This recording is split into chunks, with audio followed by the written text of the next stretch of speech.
So wanted to talk about Ishwar. That's another thing we should know about before we really get into the Gita in all, in depth. So, and the other thing I wanted to do today was because we've now covered 3, 4 different topics over the last 4, 5 weeks. So I thought we can, if we have some time, like the second half of our call today, let's just review things we've done, see if there are any questions, discuss what's on your guys' mind, and so on and so forth. But let's start with Ishwar. So maybe to start with, I'm going to ask you, when you think of Ishwar, because we all have an idea about God, about Ishwar, what comes to your mind when you think of Ishwar? Anybody? Who is Ishwar? What is Ishwar? It's a formless power. Say that again, Suresh bhai. It is a formless power Formless power. formless power which runs the universe. Formless power which runs the universe. Okay, Yeah. that's good. Yeah. Because you can't see it, Yeah. nobody knows But it runs the universe. it runs the universe. So based on faith, it's based on faith that there is a formless power that runs the universe. Yeah, it is based on faith because Okay. again, Okay. a 6-year-old asked a question, Dad, have you ever met God? He says, no. He says, how do you know there's a God? Right. He said his answer was there's a supreme power which runs it. Okay. Okay? Any other thoughts? Any other things to add to that idea of Ishwar? Yeah, because we've been from the beginning always done idol worship, so we associate it with one of the gods. So Ishwar One of the is a idols, formless whether it's power that runs the universe, which we associate or superimpose on some god or some yeah, form. because from the very childhood we've always been, told to think, and this is what we've seen around. Right. So Worship, idol based on worship. faith, based on what we've been told, we kind of superimpose this formless power on some form, say Krishna Bhagwan or something, and say that is God. Yeah. Right? I mean that's good. Yeah. Rupa, anything to add? No, Nitu, I don't Rupa, know. we can see you, by the way, just so you know. No, I don't. I don't know. I keep wondering. There's Ishwar, but I think there is Ishwar. There is I issue, don't know. okay, but not sure. I mean, I guess there is. Like they said, there's a supreme power which controls everything and runs everything. I don't know. Right. And okay. So let's go with that. So basically what if you see the most of the definitions of Ishwar, Uh, which is looking exactly what you said, is said in a more formalized language. They say Ishwar is the Srishti, Sthiti, Laya, Karana. That means Ishwar is the Srishti, matlab he creates the world or creates the universe. Sthiti, that means he runs the universe, manages the universe. Laya, that means he resolves the universe. Karana means cause, meaning the cause means the person or the agency that does this is Karana. कारण शरीर कहते हैं ना, कारण शरीर हमने बताया था. कारण शरीर means the causal body. So similarly, Karana means cause, and Ishwar is the cause of these 3 things: Shrishti, Sthiti, and Laya. That's how Ishwar is basically known by most religions, by most people. If you ask someone, that you'll get some variation of this, right? And the thinking is that the universe is not really created, it's unfolded.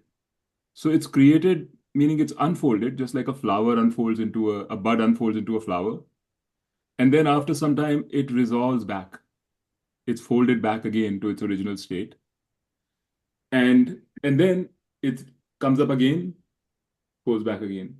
It's like Brahmaji's, just like we get up in the morning during the day, then we go to sleep. When we sleep, everything is resolved. Next morning, we wake up again. Similarly, they say when Ishwar wakes up, the world, evolves, happens, and when Ishwar goes to sleep, the world resolves. So this is sort of the ongoing understanding, but let's look at it a little deeper. a little more logically. Okay. So let's say Ishwar is the creator. What do you need to create? So, for example, just as an example, let's say I want to create a chair, a wooden chair. So, if I have to create a wooden chair, what do I need for it, for that creation to happen? And Tony Bhaiya will relate to this. He's the production guy. He will know. To create anything, right, you need a creator. You need someone, a creator, and the creator has to have knowledge. So, you need knowledge. You can't create a chair without the knowledge of what a chair should look like, what its form should be, how is it to be made comfortable. You can have fairly detailed knowledge. So you need a carpenter. You need a carpenter who has knowledge about how to make a chair. The more complex the chair, the more knowledge the carpenter needs, right? If it's a wheelchair, he needs a little more knowledge than if it's a static wooden chair. And if it's a robotized chair, electrically operated and all that, then it'll need even more knowledge. You'll need more than just a carpenter. You'll need someone who has knowledge of electrical engineering, how batteries run, mechanical engineering, a carpenter, all of that put together. So you need a creator who has adequate knowledge for the creation. The more complex the creation, the more knowledge is needed, right? So far, so good. So that's one thing you need, a knowledgeable creator. What else do you need to create a chair?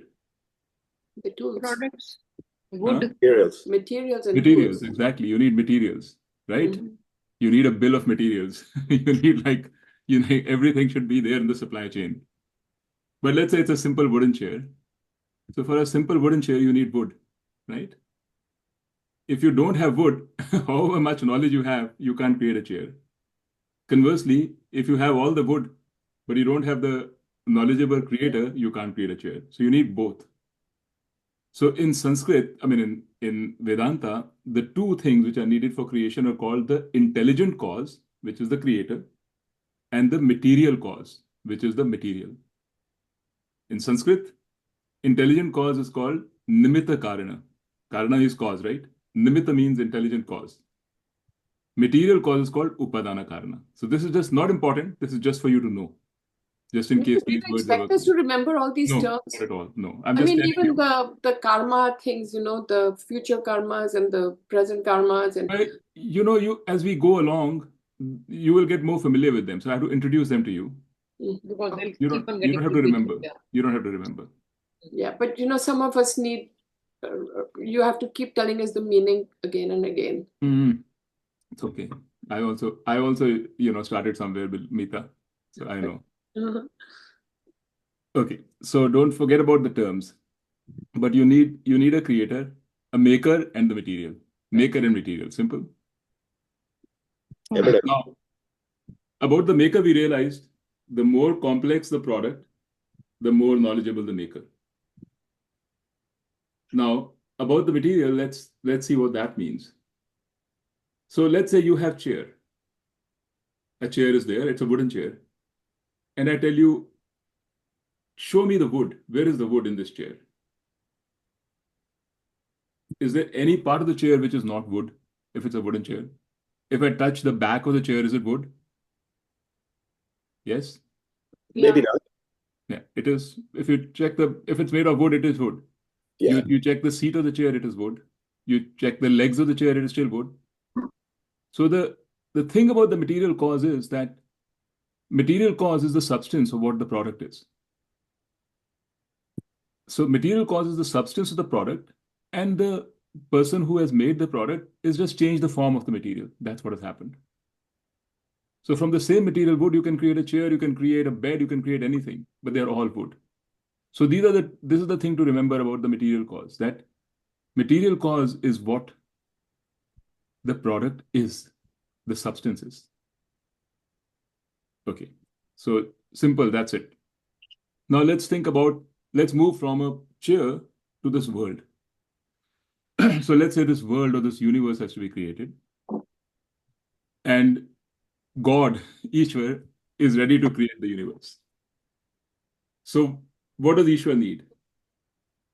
knowledge Knowledge and material. and material. Now, a carpenter can get the material from he can buy it. Where is Ishwar going to get the material from? He's I'm going to asking because the world has not been created. There is no material. He's the creator. He's Right. going to create it. Yes. But to create it, he needs material. And he doesn't have the material to create. So how will he create the material that he needs? There is this energy, right? Which What are the Okay. material? You can call it energy, but that's material, right? Whether call it energy or matter or whatever it is that is there has been created by God. So in order to create this world, the God needs material, which is what he creates. So this thinking, I mean, just by the simple logic, this thinking that there is a God who's sitting out there creating the world is fallacious. It doesn't work. Okay, thank you. Because I'm struggling with that part of it. Yeah. How can there be a God out there who creates this world, who's sitting out there, when the world, to create the world, he needs material, and the material is the world. Yeah. So what is God then? How has God created this world? it's a big question. It's a big well, but Man there is an created answer if God. you have to think out of the box about it. And the clue comes from the spider. If you think of a spider, the spider creates a web, right? And does any of you know where the material of that web comes from, which the spider creates? Saliva. From his The body. saliva. It's the spider itself. The spider has created the web. The spider is the creator of the web and the material of the web. The spider didn't have to go looking for material anywhere else.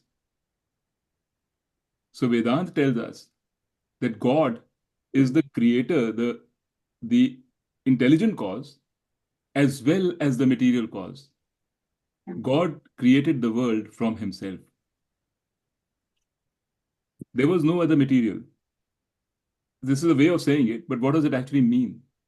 It means God is there in everybody. Exactly.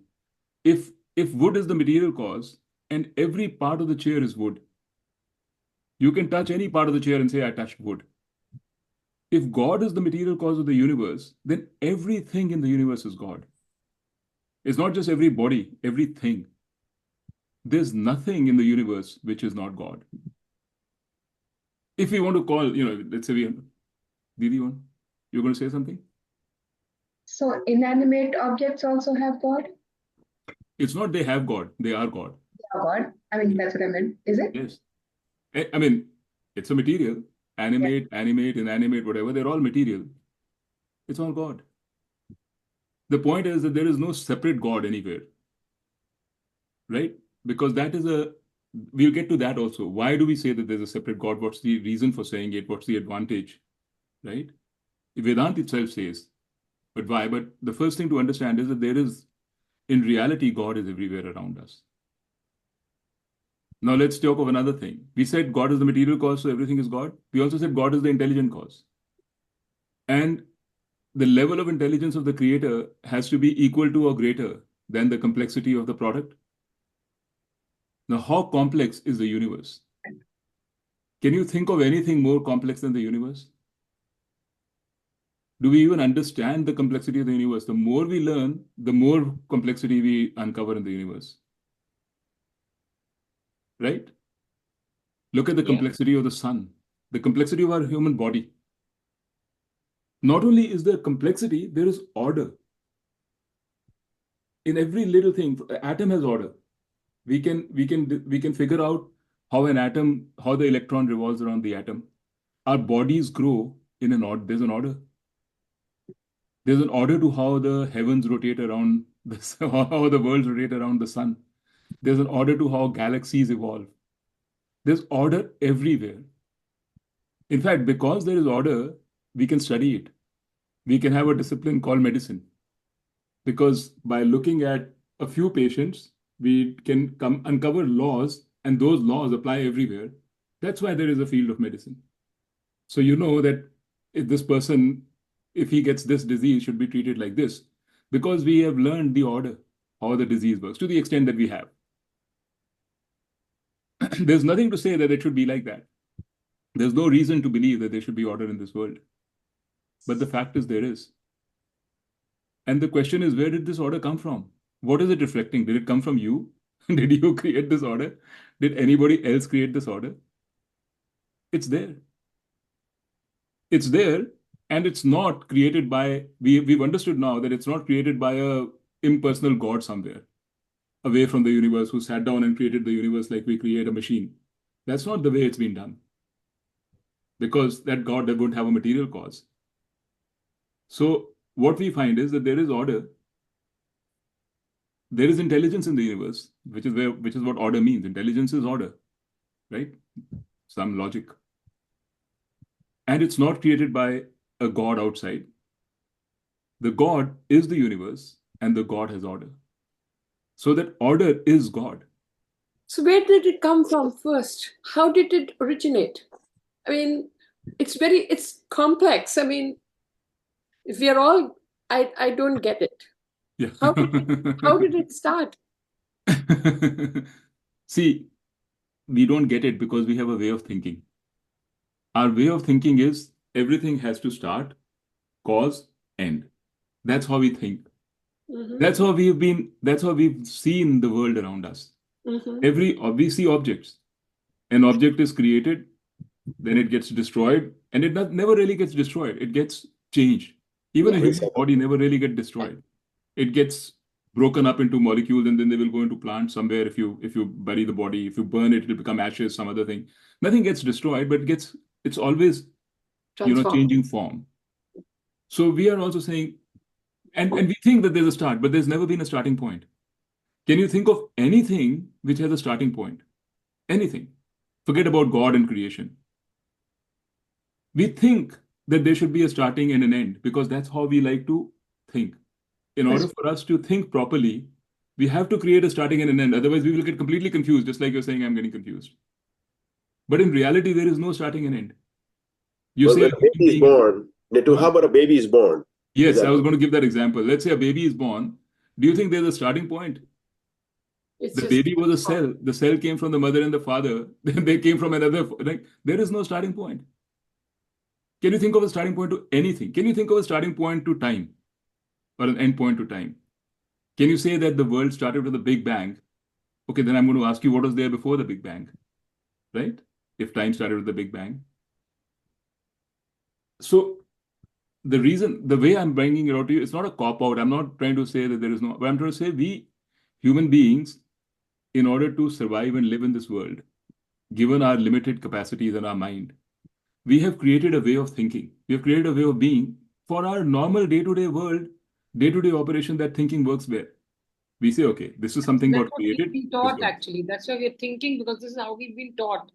We've been taught. This is how we have been taught. This is how we live in this world. It works, for day-to-day purposes. It works.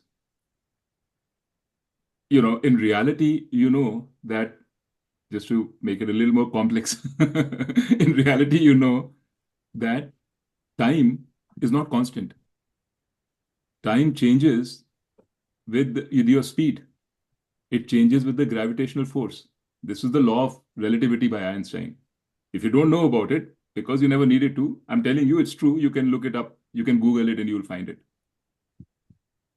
For our day-to-day, we don't need to think about it. It doesn't matter. We do very well fine without knowing this law. Say that again, please. Okay, that will be, I think I don't know whether I'm saying, in reality, if you really think about it, time is not constant. If you go to the moon, the time will be going a little slower than in the earth. If you go to the sun, time will go much faster than in the earth. Actually, the other way around. I'm now confused a little, but what I'm saying is time goes a different. Why? That's the law of relativity. That's why Einstein is such a well-known person, because he found out this law. It is the truth. Do you know every time that the satellite is operating, because satellite is away from the Earth, the gravitational pull on the satellite is different than the gravitational pull on people in the Earth. every time a satellite runs around the Earth, it loses some time. And after about a year or so, they have to adjust the time clock on the satellite. Otherwise, our GPS will not work properly But there's because too much physics. there's too much. What I'm saying this- is, the point I was trying to make physician. without going into this was Yeah, that let's clear this up. the world Okay. is much more complex. We simplify it because we have our only this much capacity to understand it. Yeah. And we have to simplify. So this thing that there is a beginning and an end to everything is a simplification. You know, we have to live in this world. So we can't say, oh, baby was born, so baby is created. That's fine. That works for us. Or something else is started or created. So that was, it's a long answer to Meeta's question, which is, what was there in the beginning? How did it all start? Well, there was no start. And this seems very strange to you right now, but as we go along, if we go along more deeply into Vedanta, you'll begin to get a feel for what I'm saying. So for now, just put it aside, please. Right? Yeah. We'll get there. So so what I was saying was the Ishwar has all knowledge. How much knowledge is there in the universe? You could say there's infinite knowledge. Whatever knowledge you can think of, there is more than that in the universe, complexity. So Ishwar is called all knowledge because Ishwar as a creator has to have all knowledge. So much knowledge. There's a term for it, Meeta. It's called Sarvagnya. Sarvagya is a person who has all knowledge. Sarva knowledge, Puri. So that is a name for Ishwar. Nitu, also all the concept of Ishwar is the creator. Is that a given, or do we get into that later on? Well, the concept of Ishwar as a creator, we can talk about it because it's not the creator as you think about creator, as a separate creator like a carpenter who's created a chair. It's a Yes, creator in the sense that Ishwar becomes the universe. Ishwar is the universe. So when we say Ishwar, the reason why we create something called Ishwar is because it's easier for us to understand. Yeah. An Ishwar, a body, a human being, we can relate to him. And I will tell you why, because that's where we want to get into, which is what does all this mean for us, for me? Yeah. This is just the background, just so we understand that the universe is all powerful. You call it the universe, call it Ishwar, call it the laws of the universe, whatever you want to call it. It's very powerful and very knowledgeable. Yeah. It is what has created this order around us. Yeah. Right? Let's stay with this for a minute. Now the question is, what does it mean for me? What is Bhagwan Krishna telling me in the Gita? Now we understand what Bhagwan Krishna means when he says Ishwar. This is why I told you all this. But he says, I consider me as Ishwar. That means he's trying to simplify it for Arjun to say, okay, imagine that all of these powers, all this knowledge is embodied in me. And he says this, he clarifies this in chapter 11, where he shows his roop. He shows his real roop, right? He shows the roop. It's all symbolic. But he's saying, this is my real roop. What you see is just this figure, but this is my real roop. This is what I am in reality. To make it simpler for you, I'm appearing to you as a human being. You know, Nitu, whenever I've not read Gita, but whatever little bit I've heard, when Krishna Bhagwan says, Mera, I just didn't feel right. I felt like, why is he so, it made me not feel good about it. I don't know. I told the same thing to Nittu. I said, he's always saying, I created Shivji, I created this. I said, it seems he has so much of ego. Ego. No, not at all. I'm not Not going at to all. Vedanta for that reason because Yes. You have to understand why he's Gita, the beauty of Gita. I mean, I have read a little bit of Sanskrit. I mean, I was talking to a Sanskrit teacher the other day, and I was telling him Gita is so simply written. It is so simple to understand. For people in those days who knew Sanskrit, Gita was like they never used a complex word in Gita. It's the simplest possible form of scripture. And he said that's what is the beauty of Gita. They've taken all these philosophies and put it in such simple language. for people to understand. So instead of explaining what I did explain to you about Nimitta Karana and Upadana Karana and how God is the creator and immanent and transcendent and all that, he just said, you think I am all powerful. So instead of thinking about all that, think about me as God.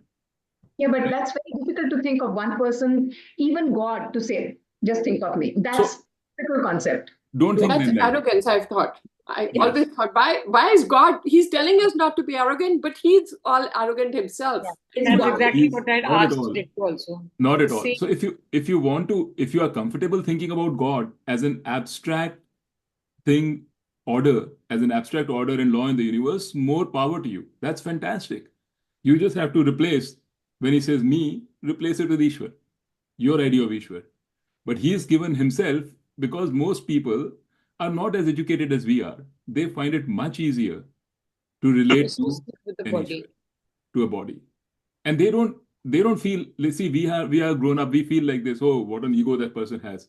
Who is he? We are liberal Americans or Indians. Most people don't think like that. They are very happy to find someone to say, okay, you take care of me, Baba. It's fine. You tell me you can take care of me. I'm happy. Please take care of me. Right? So where was I? I was talking Yeah. about, so Ishwar is all knowledge and all powerful. Now, what is the Gita's message with Ishwar? So Gita is saying, if you understand that there is this Ishwar, who is this all knowledge and all power, you understand this. Keep that in your mind. With that knowledge, now approach your task. Do you really think that you are the doer who's making things happen? Do you really think so? You have to be blind to Ishwar or the reality of Ishwar when you think like that. And you think about it yourself. What is it that you have, that you do, that you can say is mine, which is not already subsumed in Ishwar? Is the intelligence that you are so proud of, where did it come from? It came from this universe. This body that you think is fantastic, where did it come from? Your ability to work hard, your ability to be disciplined, everything, where did it come from? Your ability to be puss like me. Well, you're not From puss, but God. all of it. I mean, either way, you don't have to think about yourself. This is what leads to a healthy ego. If you think I'm puss, that's not healthy. If you think I am awesome and nobody like me, I am the best there ever was. There has been no, what was it? There's no president like me. Never been a president like me. That's also a unhealthy ego. So both sides, this way or that way, is unhealthy. So, what is healthy ego? I am as good as anybody else. I am everybody. I am a child of Ishwar, if you want to put it like that. Just like everybody else. Is there a I'm healthy fortunate to have been given certain qualities and unfortunate to have not been given other qualities, but it doesn't matter because these are all these qualities are either my body or my mind or my whatever. Let me enjoy them. They are gifts from God, right? But it doesn't mean that just because my body has been given to me by Ishwar, who is all powerful, who is all this order in a particular way, it doesn't mean I become that body, right? So this is the message, one of the messages of big message of Gita, which is you'll see it will all come together. This is another way of introducing Karam Yoga. The things that I was talking about Karam Yoga, this is another introduction to Karam Yoga from the Ishwar side. But it all ultimately it's all the same thing. So that's what Bhagwan is telling Arjun also. He's also saying, if you know that everything, if Ishwar is all powerful and is the one who's creating results in your life, then why are you getting anxious? You're getting anxious because you think you are creating the results and you might fail.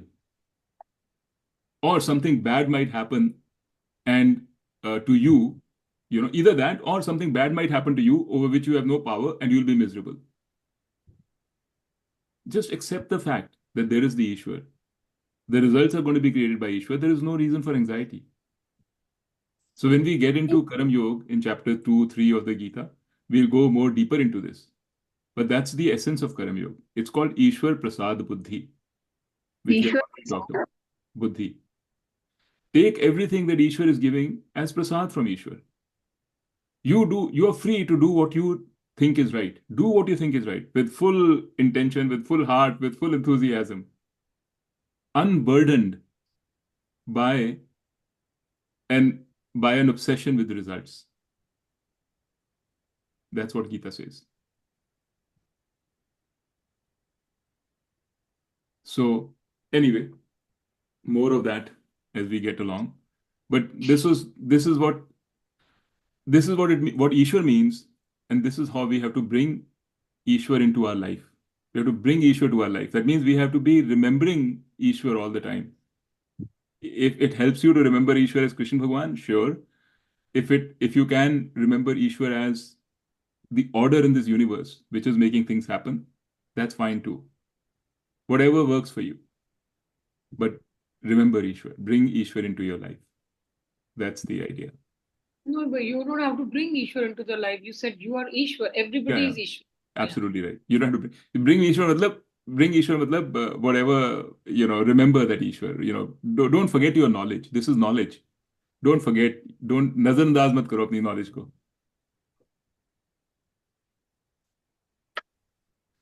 Okay, so we are halfway through. So the idea was to spend one half on Ishwar and the other half on any questions, anything that we've discussed so far. We talked about Jiva and the different bodies of the Jiva. We talked about the law of karma and the law of dharma.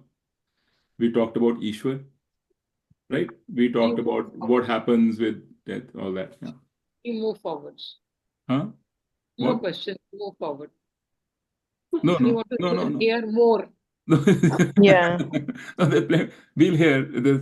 We'll continue going, and next time we will get into one more aspect of me. What am I exactly? But today, let's review, because I said a lot of things. So tell me what's in your mind. Are there any questions or anything you We want to say? didn't attend the last lecture, so you said something about the third body, the Karana Sharir, yes. So that is okay. Tell us more. It's the law of karma.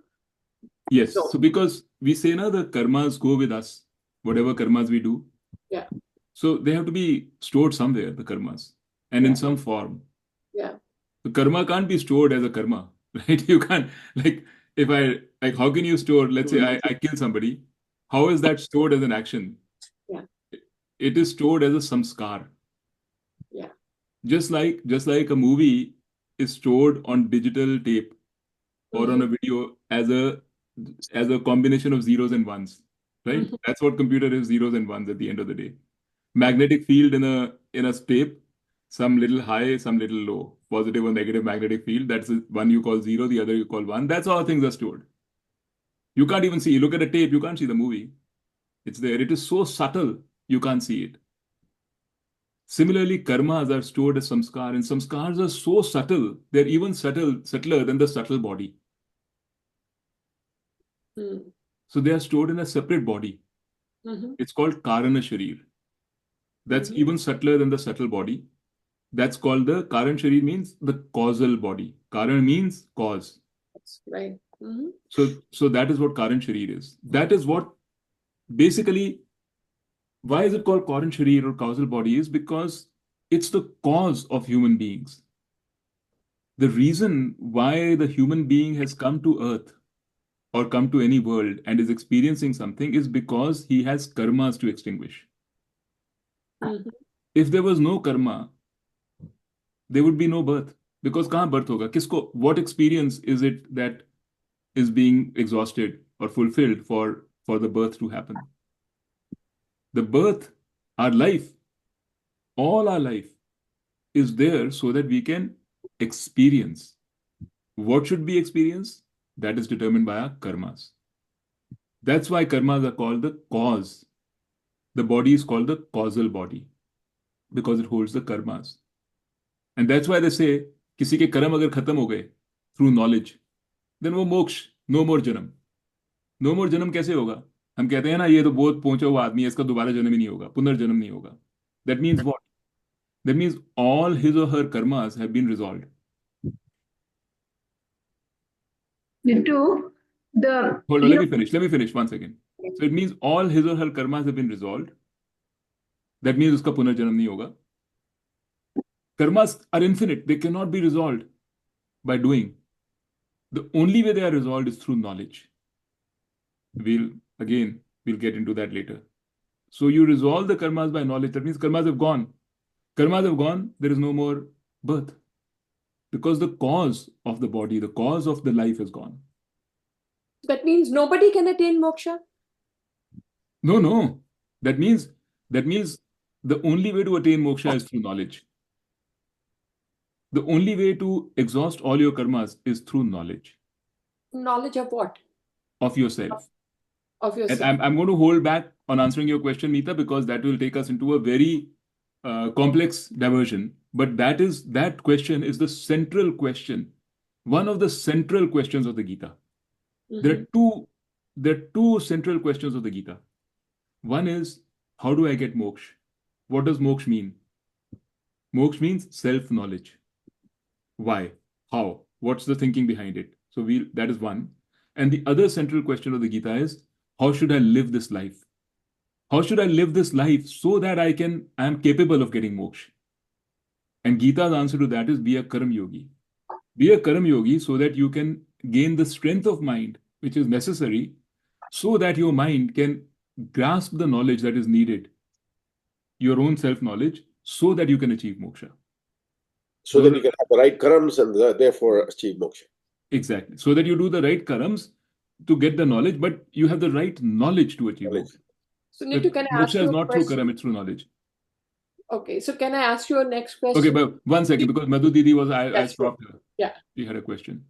So, if Ishwar is universe and it's this superpower, so when you say the mantras and they say that the mantras like Gayatri mantra and all, if collectively recited, goes into vibration and goes into the universe, how does that all connect? I don't know. I mean, this is what you are asking me a question is about the early part of the Vedas, about the mantras and all. I have not studied them. I mean, I don't know enough. I can only speculate on that. Because they say that when you have these vibrations in the air, the universe, the knowledge universe brings good things or whatever, good vibrations. I don't know. I mean, all I can tell you is everything is a karam. Even what you think, what you talk is a karam. Not only what you do. What you speak is a karam. Mhm. Maybe there is some karam involved in speaking these mantras, and that karam gives you good results. Mhm. That's all I can say. And then you said about knowledge, that karma is the only form that gives you the knowledge, the Gyan Yoga, right? To get the Gyan Yoga No, moksha. karma gives you the strength of mind Yeah. so But that your mind can grasp the knowledge.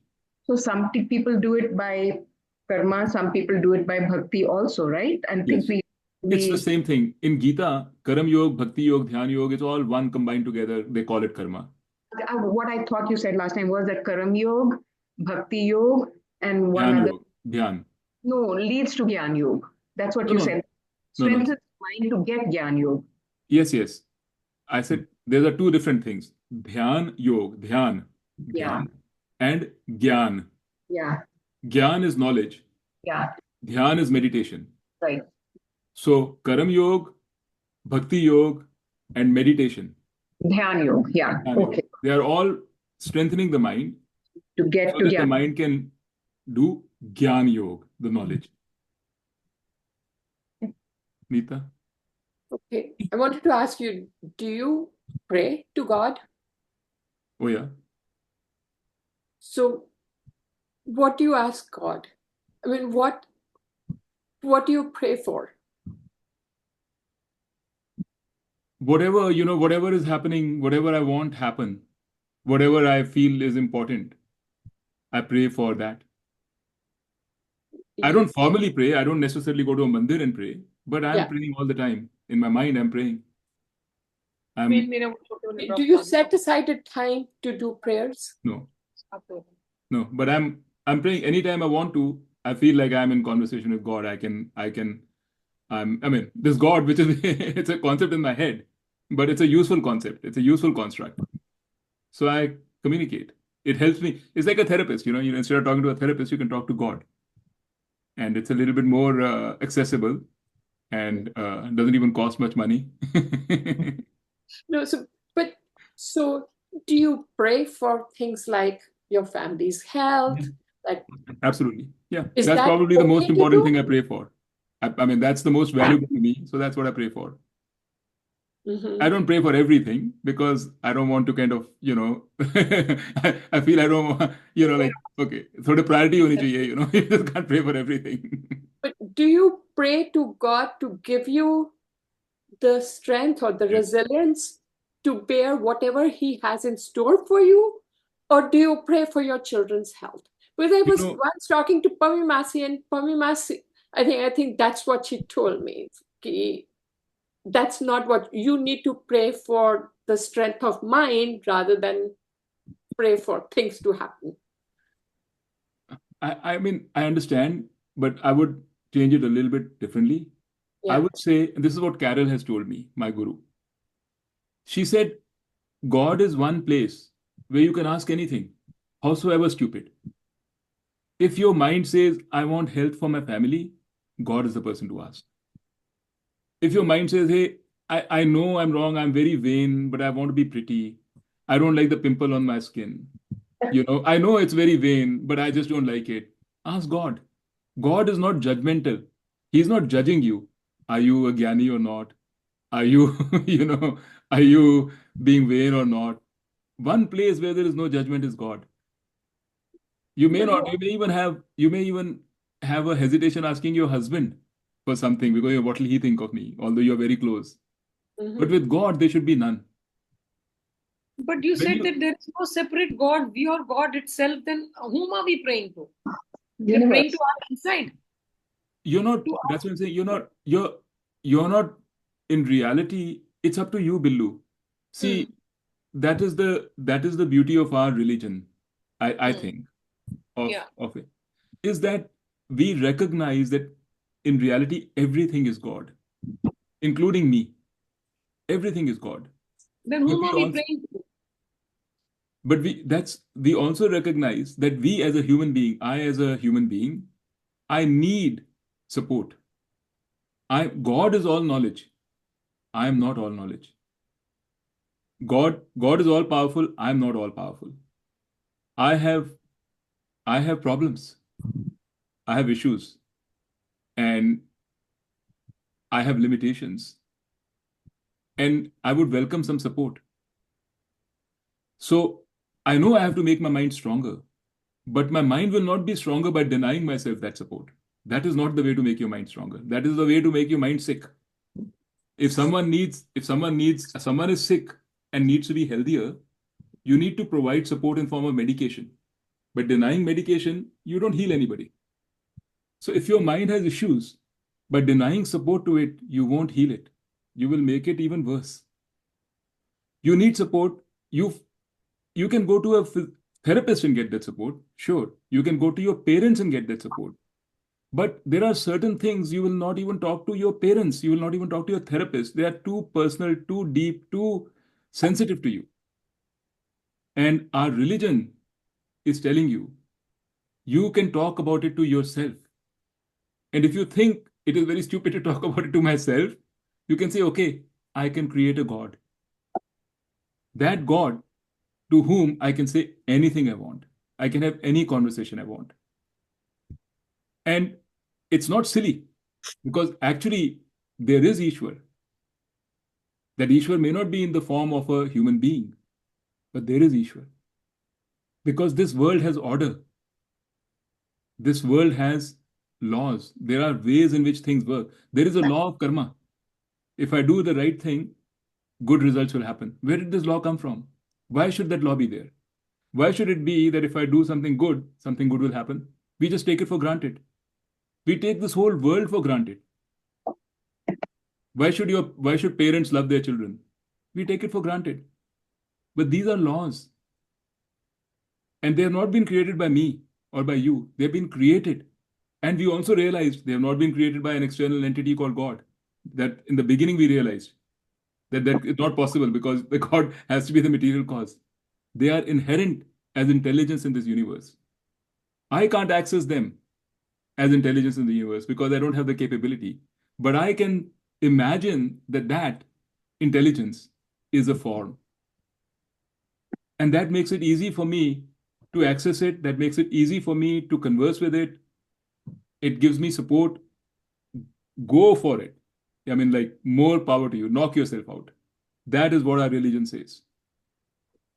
God is one place you can go for anything. No holds barred. And what happens is, say, Meeta, your question, let's say you go to God and ask him, oh, my pimples, I need to get rid of my pimples. Over time, you yourself will realize that is so silly. Really, what I need is strength of mind. This realization will come to you that what I need is strength of mind, not getting rid of pimples. When that realization comes to you, ask God for strength of mind. But there's no point asking God for strength of mind if you're so consumed in just pimples. To a child, you can't say, ask God for strength of mind. The child won't even understand. But the child should ask God for whatever is important for the child so that the child can grow and recognize that it's the strength of mind that is needed. So when you you do, can't force this evolution. Is there any use then doing Hanuman Chalisa and reading or doing some other prayers? Then just keep continuing to have conversations with God. Then there's no need to do Hanuman those Chalisa is formalized just another prayers. way of conversation with God. It's just another way. It's a formalized way of thinking about God, recognizing God, appreciating God. For some people, it works. It's a form of prayer. If you're just reading Hanuman Chalisa without having all these thoughts come in just as a formality, no. I remember my my uncle, every time he used to come out of a bath, वो हनुमान चालीसा पढ़ते थे. वो साथ साथ अपना जिस्म पोंछ रहे होते थे और हनुमान चालीसा पढ़ रहे होते थे. नाम नाम नाम नाम नाम नाम. That may mean nothing. वो उनको ठंड से बचाने का तरीका है. कुछ बोल के थोड़ी गर्मी आ जाएगी. But that's not what we mean. When you say you read Hanuman Chalisa, that means when you're reading Hanuman Chalisa, all these things and feelings all this knowledge should be front and center in your mind. You should be appreciating and recognizing this power, which is Ishwar. And recognizing your relationship with it. Recognizing how your very existence, the fact that you're here, is because of that Ishwar. The fact that you have such wonderful children, the fact that you have such a lovely husband, all the things that you've got are because of Ishwar. And yes, bad things are also because of Ishwar. But that's the way it goes. Slowly, if the strength of mind, which is what you want and which is what you're getting, is also because of Ishwar. So you can say a glass is half full or half empty. It's up to you. But that's the thinking behind all this is what I'm just explaining to you. That's how you need to, if you want to really understand what our religion says, that's what it says. Will AI do anything to this all this philosophy of this? Okay, AI also is Ishwar. Okay, that's the way to think. AI came from Ishwar. Anyway, what else? Kiki, you haven't said a word. Kiki is a graduate student. She's a graduate student who's attending elementary school. No. She's a fellow. Kiki is behind us fellows. She is in the same league as Nitu. Yeah. No, that's No. मैं तो अंधों में काना राजा हूँ. That's my league. Your Mac will sleep. Your Mac will sleep unless plugged into a power outlet. Okay, the Mac is going to sleep. So Nitu, if we have time, I have one more question. So how come then some people, and again, I think I read it somewhere, some people when at the age of 2 are either great bhakts or they have great music sense and are singers or they are poets. how does that happen? So I read somewhere that when you die, your maybe that karna, whatever, that It body continues. is not shed and it goes to the next person. And Sanskara. that's how you remember all the things that you had learned. I don't know. I mean, honestly, these are like beyond my. I think mean, just read I can only a say that long time back ago, and I can only say that your capability comes from how neurons are connecting in your head. And when some people at 2 years old have the facility to make those mature connections.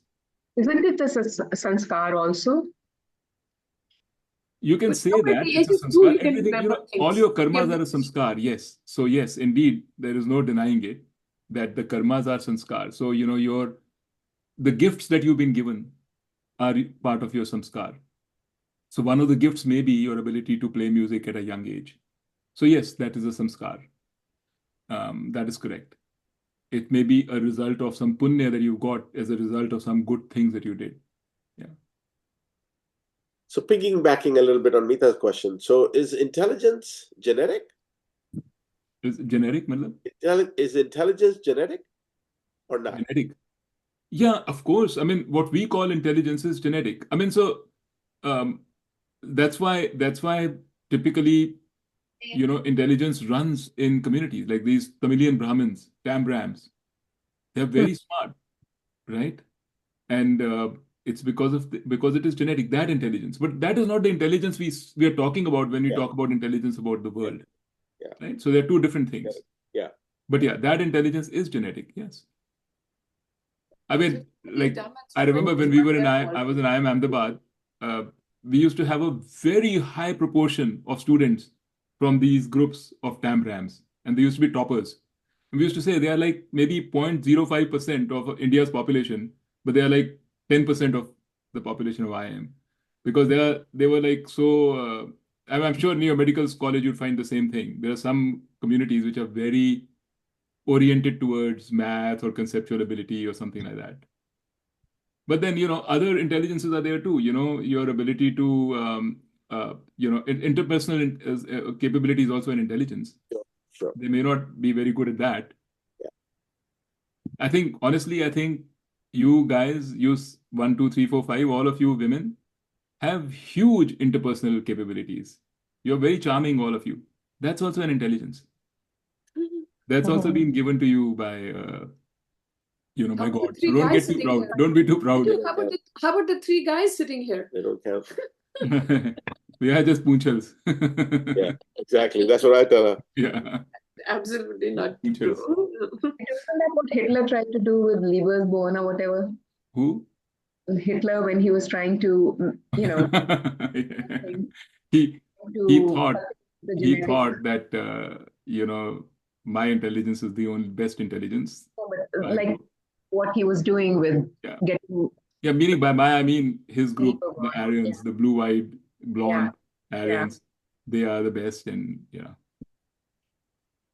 that was crazy.